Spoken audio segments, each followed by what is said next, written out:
کہ دیکھیں سب سے بڑی تعلیم بچے کو ملتی ہے ماں سے. جب بچہ رحم مادر میں ہوتا ہے، ماں کے پیٹ میں ہوتا ہے، تو اس حوالے سے فیٹل ریاکشنز ٹو ساؤنڈ یہ ایک کتاب ہے.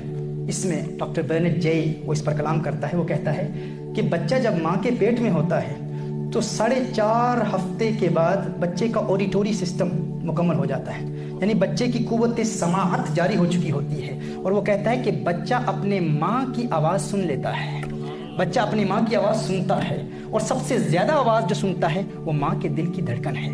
وہ کہتا ہے ماں کے دل کی دھڑکن کو سب سے زیادہ سنتا ہے. اور ماں کے دل کی دھڑکن بچے کے دل پر ایسے اثرات مرتب کرتی ہے کہ اگر ان ایام میں ماں خوش ہو تو بچہ پیدا ہوتا ہے تو خوشحال زندگی گزارتا ہے.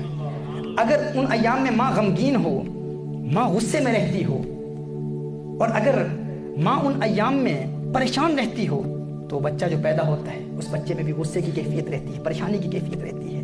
لہٰذا یہ انتہائی اہم ہے کہ جب ماں ان ایام سے گزر رہی ہو تو ماں اس وقت خوش رہی اور قرآن کریم کی تلاوت کرتی رہی، جس حالت میں آپ صلی اللہ علیہ وسلم کی عظمتوں کے ترانے الاپتی رہی. کیونکہ وہ جو 9 مہینے ہوتے ہیں وہ بچے کی تربیت ماں کے پیٹ سے ہی شروع ہو جاتی ہے، ماں کے پیٹ سے شروع ہو جاتی ہے. اور اس پر ڈاکٹر جان کیلی نے اس نے the secret life of an unborn child اس میں بڑا تفصیل سے کلام کیا ہے. وہ کہتا ہے کہ جب بچہ ماں کے پیٹ میں ہوتا ہے، جب رحم مادر میں ہوتا ہے، تو اس وقت بچہ جتنی آوازیں سنتا ہے اکثر آوازیں اسے زبانی یاد ہو جاتی ہیں. اب دیکھیں اس وقت اگر بچہ حرام گانے سن رہا ہو، موویز کی آواز سن رہا ہو، ماں ٹی وی کے سامنے بیٹھی حرام گانے سن رہی ہے، حرام موویز سن رہی ہے، تو بچے کو وہی چیزیں پھر یاد ہونا شروع ہو جاتی ہیں. لیکن اس وقت اگر ماں قرآن کریم کی تلاوت کر رہی ہو.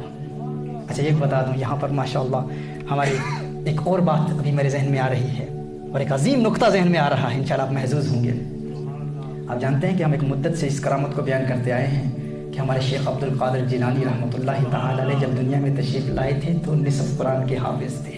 کہا جاتا ہے نا دقیانوسی باتیں ہیں بھائی، یہ سائنٹیفکلی کیسے وہ، آج یہ بات بھی سائنٹیفکلی ثابت ہو گئی کہ غوث اعظم کی ماں قرآن کی تلاوت کرتی تھی نا، تو قرآن کی تلاوت کرنے کی وجہ سے ماں جو پڑھتی تھی غوث اعظم اس کو یاد کر لیتے تھے،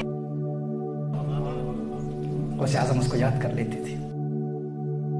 کہ ماں کے پیٹ میں بچہ جو آوازیں سنتا ہے وہ اس بچے کو یاد ہو جاتی ہیں. اور اسی حوالے سے کہا نا کہ دیکھیے اسی لیے ماں جب بچہ دنیا میں آتا ہے نا تو ماں جب بچہ رو رہا ہوتا ہے تو ماں اپنے بچے کو اپنے سینے کی بائیں جانب رکھتی ہے. کیوں؟ کیونکہ وہ دل کی دھڑکن کو وہ بچہ جس کا عادی ہو چکا ہوتا ہے وہ جب دنیا میں بھی آتا ہے نا تو سنتا ہے تو اسے نیند آ جاتی ہے، اسے سکون ملتا ہے. اسی حوالے سے یہ جان کیلی کہتا ہے، وہ کہتا ہے کہ آپ دیکھیں کچھ ایڈلٹس بھی ایسے ہوتے ہیں، کچھ بڑے بھی ایسے ہوتے ہیں، کچھ نوجوان بھی ایسے ہوتے ہیں کہ جنہیں ویسے نیند نہیں آتی، لیکن اگر کلک کی ٹکنگ کی آواز کو وہ سنیں تو انہیں نیند آ جاتی ہے. وہ کہتے ہیں یہ کیوں ہوتا ہے کہ اگر گھڑی کی ٹکنگ کی آواز، وہ جو گھڑی کی ٹک ٹک ٹک ٹک کو وہ سنتے ہیں انہیں آرام سے نیند آ جاتی ہے. یہ کیسے ہوتا ہے؟ کیونکہ ماں کے دل کی دھڑکن انہیں یاد ہوتی ہے، اور گھڑی کی ٹکنگ کی آواز ماں کے دل کی دھڑکن سے ملتی ہے، جس کی وجہ سے انہیں آرام سے نیند آ جاتی ہے، سکون سے نیند آ جاتی ہے.